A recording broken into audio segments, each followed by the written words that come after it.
All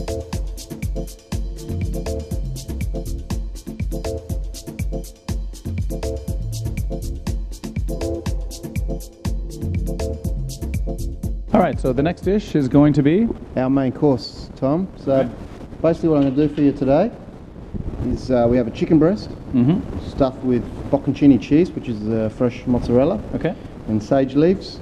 Chicken breast is wrapped in pancetta, which is an Italian bacon. So basically it's a twist on a saltimbocca, which is usually done with veal, but at the restaurant here we do it with the chicken breast, diavolo. So we're going to serve with some roast baby potatoes, a black truffle cream sauce, steamed asparagus, and just garnish with some deep fried sage. So what I might do is I'll just quickly throw this into the oven. We've got our water boiling here for our asparagus, and we'll come back and make the sauce. Perfect. Okay, so our chicken breast is in the oven, cooking away. It'll take about 10-15 minutes. Now we'll start on the sauce. So basically you want to have a hot pan. Now we've got one of the most expensive ingredients in the kitchen that we can use, which is black truffles from Italy. You can also get the white truffles, which are even more expensive. So as you can smell, they have a very pungent... they say with truffles you either love them or you hate them. I personally love them. Yeah, but it's an acquired taste, so if you're not into garlic or strong pungent... It's very strong, Yeah, absolutely. So what we're going to do is we're heating up our pan. We've already got a little bit of olive oil mixed into our truffle paste. So we're going to just put it in. Now what this does, it brings out more of the flavour. So as the truffle heats up, the olive oil heats up, you can smell that flavour coming through. Here we have some whipping cream. Or double cream, as they'll call it in England. So basically what we're doing is we've got the truffle paste and we want to reduce the whipping cream to a nice consistency. In here we've got our boiling water for our blanched asparagus. So again, with everything we like to do is season the water. Bit of salt.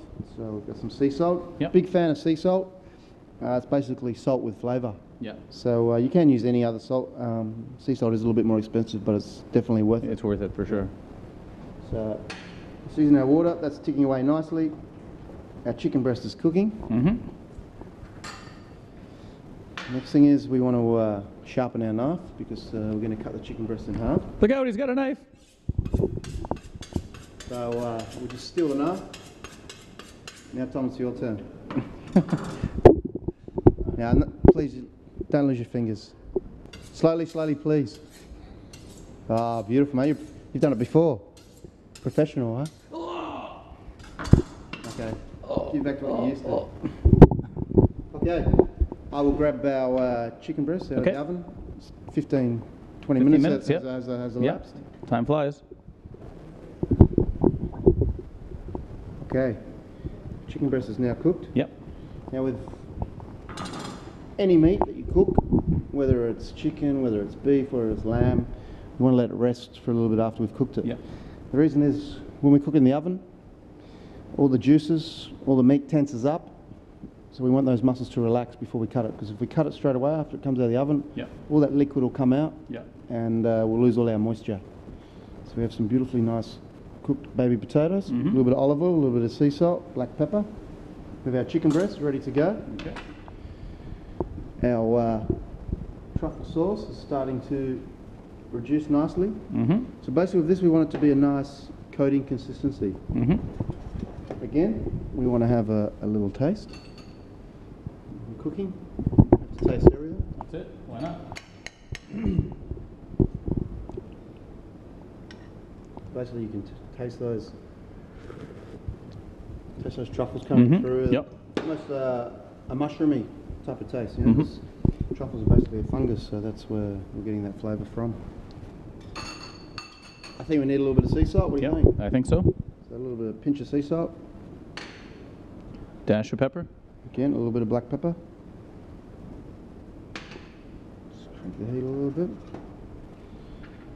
Basically, we're going to garnish this dish today with a little bit of steamed asparagus. One of my favourite vegetables. Very good for you. I was going to say. Get it to the kids. Good for the kids to eat as well. Especially if you coat it like the garlic in candy. Yeah, I'm sure they would love it. So basically, we've got our boiling water, salted water. Now this is not going to take any time at all to cook. What I've done is I've basically pre-blanched it. Yep. So I've boiled it and cooked it in boiling water, refreshed it in ice water, and then it keeps that nice green colour, snaps the chlorophyll into the vegetables. So we want that to keep a nice green colour. So when we reheat it, it's not going to go grey. It's not going to be dark and dull and boring. Okay, James, so you're ready to plate it up? Let's do it, eh? So we've got our chicken breast. Okay. It's been rested nicely. Yep. We've got our roast potatoes, our asparagus, our truffle cream sauce. So basically what we want to do first is we want to carve our chicken breast. Yep. Let me slide that over there. So basically, the reason we let it rest is because we want the cheese to set a little bit. Yep. We want the juices to rest in there. We don't want all the juices to come out, otherwise it'll become dry. So you can see there's still a lot of moisture in there. The cheese is set nicely with the sage. We're ready to go. First thing is our sauce. A beautiful black truffle sauce. So we'll make a nice little circle on the plate. So you can see that, good pouring consistency.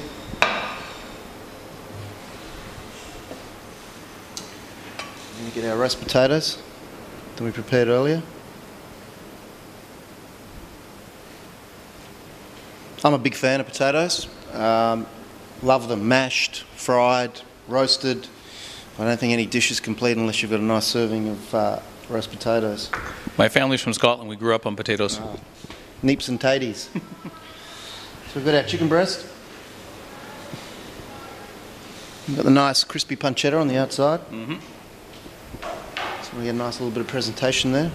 We've got our steamed asparagus. So we're just going to place that around the plate. We've got a little bit of tomato concasse for colour. Again, blanched tomatoes, skinned, seeded. So it just adds a little another texture to the plate. Now the other thing I like to add is some extra virgin truffle infused oil. Yep. Now, actually, I don't know if you can see in there, you can actually see the truffle in the bottom of the oil. Yep. A lot of truffle oils, some are synthetic, they're not the real thing, but this is actually a good truffle oil we use here, which does have the truffle in it. So if you want to have a smell, you'll get a real smell that Pretty strong. So it's like very strong, very expensive, so you don't need a lot, just a little drizzle to give it a little bit of an accent. Yep. Lift up all the flavours. Yep. Last but not least, got a nice little bit of deep fried sage, because we've got the sage inside. And then we have, it's our Diavolo signature dish. This is probably our biggest selling dish here at Paresa. We sell quite a lot of this chicken breast. And now I think it's time for you to try. That was good. Another great dish. Thank you. No, my pleasure. Yep. So you've seen another one of our Paresa signature dishes. Yep. Twist on a chicken saltimbocca. Okay. So a nice glass of Chianti to go with it. All right. Cheers, Fantastic. Tom. Cheers. Cheers. So you can see it's still very moist. Yep. Soft inside, not dry. So you get some truffle sauce. A little bit of oil. It's nice with the ricotta cheese. Is it inside? Bocconcini. Bocconcino. Bocconcini, fresh mozzarella. So I think you get a good contrast, you know, with the saltiness of the pancetta. Yeah, you get the smoky. Yep, bacon Yep. on the outside. Nice soft cheese in the middle, the sage. And then, of course, the decadent black truffle cream. Which it is. Also very good.